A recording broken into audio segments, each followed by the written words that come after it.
हर बार भदौरिया साहब आते हैं, वही हरा कमीज रहता है, इनको मीडिया से वही झटका रहता है। और इनका यही होता है सनातन, हम भी सनातनी। और ये मुल्ला मुलायम किसने पार्टी का नाम दिया था और कैसे ये हिंदुस्तान में फेमस हुआ था, और कौन जाति धर्मों की राजनीति की है। और कांग्रेस ने की, फिर ये किया, फिर लालू ने किया, ममता बनर्जी ने किया, सरेआम इन्होंने जातियों की लड़ाइयाँ लड़ी हैं। ये मुसलमानों को बरगड़ा करके, उनको गरीब बना करके, हिंदुओं को गरीब बना के रखना चाहते हैं। ये हिंदुस्तान को उन्नति की राह पे देखना नहीं चाहते। क्यों? फिर अगर हिंदुस्तान का हिंदू मुसलमान सिख ईसाई अगर जाग गया ना, तो इनको कोई टूक नहीं डालेगा, कोई नहीं डाल। इनको अभी कुंभ नहीं, इनको सेफई याद आ रही है।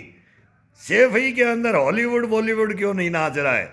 ये आदि योगी नाथ है। ये कुंभ में सब कुछ कर दिया है जो तुम सेफई में करना चाहते हो ना, वो डंका पिटता था हिंदुस्तान में। और एक जाति से दूसरी जाति को बदनाम करते थे, उसमें हम भी आते थे, आप भी आते हो। और अब धर्मों की राजनीति ये बीजेपी कर रही है, कांग्रेस कर रही है। भाई कांग्रेस ने तो चालू किया, चालू करने के बाद इसको तोड़े कौन? सबका साथ, सबका विकास, सबका विश्वास है, ये नारे नहीं दिए। आज़ाद हुआ हिंदुस्तान, तुम मुझे खून दो मैं तुम्हें आज़ादी दूंगा, नारे थे। देश बचाओ गरीबी हटाओ, इंदिरा लाओ गरीबी हटाओ, देश बचाओ के नारे थे। आज तक कुछ हुआ नहीं हुआ ना। वो आयरन लेडी थी, उससे भी इतने नहीं डरे राजनीति जितने आज मोदी से डर गए हैं। एकता चलो रही, अब एकता चलो रही क्या बोल रही? वो कुंभ को मृत्यु कुंभ, वो मृत्यु का नाम दे रही हैं। अब बोल रहे हैं एक्सीडेंट या तो मेला मेली का या धक्कम पेड़ी का। भाई धक्कम पेड़ी होगी ना तो वो करवाने वाली वो कहानियां हैं, वो हो जाएंगी। इतने बड़े आयोजन में कुछ न कुछ तो कमियां भी रहती हैं। वो बोलते ना, इंसान 1000 गलतियों का पुतला है, लेकिन इतनी बड़ी गलती किसी की एक के ऊपर थोपना। और अब तुम्हारी चुल्लें हिल गई हैं, नहीं तो कुंभ के अंदर तुम्हें भी टेंट लगाना था। और फिर अब तुम सनातन के साथ में आ रहे हो, और सनातन का साथ छोड़ करके तुम अब पछता रहे हो। भदौरिया साहब बिल्कुल पछता रहे हो। अब नाखून काटो, भदौरिया साहब देख रहे हैं, अभी मुच्छों के आंटी लगाने की कोशिश कर रहे हैं, लेकिन टाइम निकल गया, टाइम निकल गया। क्या तो कांग्रेस ने बोला है, क्या अखिलेश ने बोला है, क्या ममता बनर्जी, तुम्हारे से तो फारूक अब्दुल्ला बढ़िया है, उसने ही थोड़ा सही बोला है। वो तो मौके का फ़ायदा उठाने वाले हैं, तुम मौके का फ़ायदा भी नहीं उठाने वाले। तुम तो नरेंद्र मोदी से डर गए, कुंभ से नहीं, कुंभ की छोड़ो, नरेंद्र मोदी से डर गए तुम, अमित शाह से डर गए, योगी आदित्यनाथ से डर गए, और तुम्हारी चूल्हे हिल चुकी है। तुम अब किसके साथ में इंडिया गठबंधन बना रहे हो, इंडी गठबंधन बना रहे हो? तुम्हारे को पता है ये मर्डर करने वाले हैं, ये मर्डर करने वाले हैं देश का। ये जेएनयू में डफली बजाने वालों को टिकट दे रहे हो। कन्हैया कुमार का नाम नहीं आ रहा है अभी। वो कहाँ छुपा दिया उस कन्हैया कुमार को? उसको एक थप्पड़ लग गया था ना, खड़े हुए थे ना इलेक्शन में, एक थप्पड़ लग गया था ना, तब से वो नजर नहीं आ रहा। कांग्रेस ने उसको कहाँ छुपा दिया पता नहीं है। ये छुपा देती है कांग्रेस। मनमोहन सिंह को छुपा रखा है इन्होंने, ये राजघाट में ले जा रहे। मनमोहन सिंह को मैं बोला वो मेरा हत्यारा, वो कहाँ छुपा दिया? ये किसी को भी बलि का बकरा बना देते। मनमोहन सिंह को इन्होंने बलि का बकरा बना करके बदनाम कर दिया। नहीं, एक नंबर इकोनॉमिस्ट, नरसिम्हा राव के साथ में एक नंबर इकोनॉमिस्ट, एक नंबर उन्होंने काम किया। फिर उनकी गर्दन पे ऐसा जूड़ा रखा ना, वो कंधा कंधा लगा दिया उनको, फिर वो जूड़ा को हिलाते ही रहे। 10 साल झिझकते रहे कि मैं करूं क्या, तड़पता रहा मनमोहन सिंह।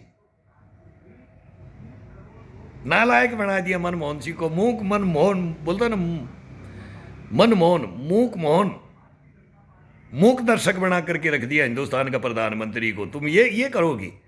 अब किसको लाओगे? कौन बनेगा हिंदुस्तान में? तुम लायक तो कोई हो ही नहीं,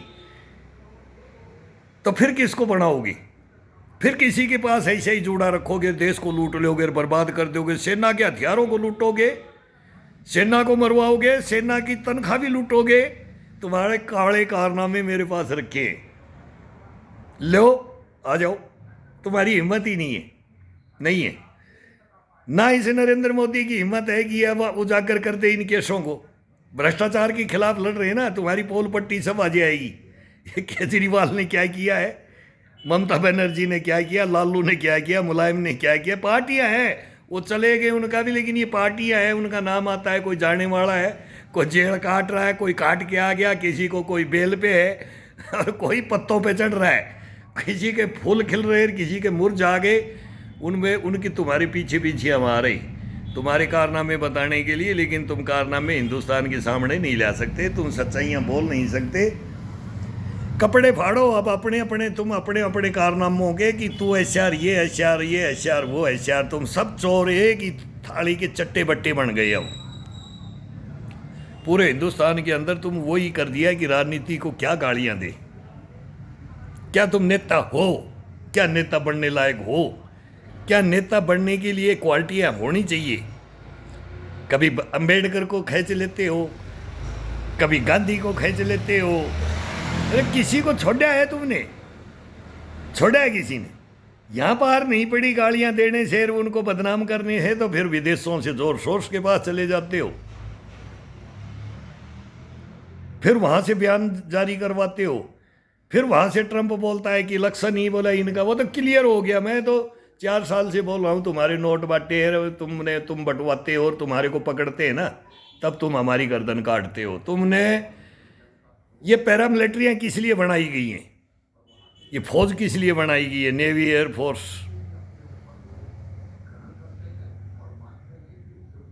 ये सेना, थल सेना, ये पुलिस, ये संस्थाएं बनाई किस लिए गई हैं? इनके ऊपर तुम डायरेक्ट आक्रमण करके इनकी गर्दन काटते हो। तुम नौकरियां कहां दोगे? तुम नौकरियां छीनने वाले हो, छीनने वाले हो। तुम सेना को तोड़ने वाले हो, तुम देश को तोड़ने वाले हो। तुम तो गद्दार हो। सीधा बोलो कि हम गद्दार हैं। तुम्हारे पूर्वज गद्दार थे और तुम अब गद्दारी पे, तो तुम्हारे को, अब तुम्हारे पूर्वजों को देख लिया हमने। ये देश की जनता ने पूर्वजों को देख लिया। अब ये शाणे हो गए, पहले अनपढ़ थे, अनपढ़ थे।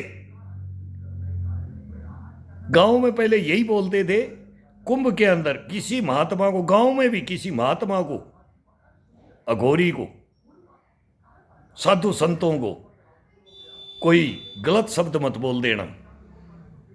पता नहीं किस रूप में कौन, वो भगवान भी हो सकता है, वो कोई भी हो सकता है। ये सनातन धर्म की ये शिक्षाएं होती थी और तुम मान नहीं रहे कुंभ को। ये तो ये सरेआम तुम इन संतों की बेइज्जती कर रहे हो, कुंभ की बेइज्जती कर रहे हो, कुंभ को मृत्यु कुंभ बोल रहे हो। क्या इससे खड़गे साहब को शर्म आनी चाहिए? वो अभी थोड़े दिन के हैं, वो अभी मनमोहन सिंह की तरह कुर्सी पे लाएंगे, इनको भी आके रखते। इनका कोई लेना देना नहीं है। कोई इस पार्टी में तो चप्पलें उठाने वाले प्रधानमंत्री, राष्ट्रपति बनते। तो ये अभी भी खड़के सोच रहा है कि मैं भी नाम लिखा जाऊं, मैं भी बन जाऊं, एक बार से बन जाए तो ऐसे को ये बढ़ाएंगे। ये किसी को नहीं बनाएंगे बाई चांस। ये तो ये जीतेंगे नहीं कभी। अब मोदी का तो मुकाबला कर नहीं सकते, खड़के साहब जब तक रह नहीं सकते। तो आप तो क्यों बदनाम हो रहे हो? खड़गे साहब नेता हो, क्यों बदनाम हो रहे हो? ऐसे शब्द इस हिंदू धर्म के बारे में क्यों बोल रहे हो? हिंदू धर्म या सनातन धर्म या मतलब किसी भी धर्म, ये सब, ये हिंदू मुसलमान क्या था हिंदुस्तान के अंदर वो सबको पता है। ये हमारे हैं, हम इनके ही हैं, लेकिन बेवकूफ़ बना करके रख दिया, बर्बाद कर दिया इन समाजों के अंदर, जातियों में बांट बांट करके। नहीं, आज से समझो ना, सन 80 के दशक तक, 90 तक भी हिंदुस्तान में हिंदू मुस्लिम सिख ईसाई का हाँ होते थे, करवाते थे। तुम वो नामी नोट जगह में दंगे करवाते थे, हर जगह नहीं। आज पूरे हिंदुस्तान की गली गलियों के अंदर तुमने नफरत भर दी है हिंदू मुसलमान करके। तो ये किसने किया है पता नहीं है। चालू किसने किया, खुला सपोर्ट किसने किया? ये सच बताओ देश के सामने, नहीं बताओगे तुम। तुम्हारे अपने कारनामे, तुम कभी भी, रानी को कोई नहीं बोलता है, वो रानी सभी को बोल सकती है, वो कुछ भी बोल सकती है। गलती स्वीकार कर लो, आ जाओ इसी छतरी के एक के नीचे आ जाओ, भीगो मत अब इस देश के सामने। भीग गए हो तुम, भीग गए हो, आ जाओ।